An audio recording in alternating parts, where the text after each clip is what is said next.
Goeienaand, wat 'n naweek is hierdie en wat 'n naweek gaan volgende naweek wees. Komende naweek, 28 en 29 Augustus, Legends Pro Angling skuif.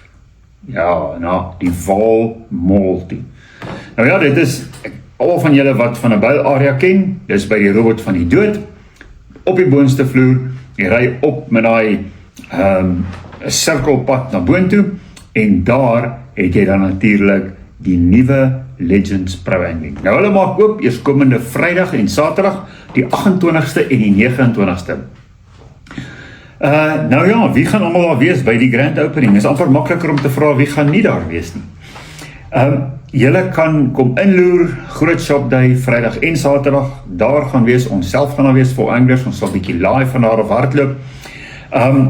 Ons gaan ook bietjie met julle kuier, dan Johan de Klerk, JDK sal daar wees, Essential Angling is daar, Kingfisher, Korda, Tactic Kaap, Rhino Just Fish, Big Cat Popper, en dan natuurlik Raymano en Christian, en al wat leef en beef sal daar wees. So moenie jy dit mis nie, kom kry jou winskope by Legends Pro Angling se pragtige nuwe winkel in die Vaal Mall.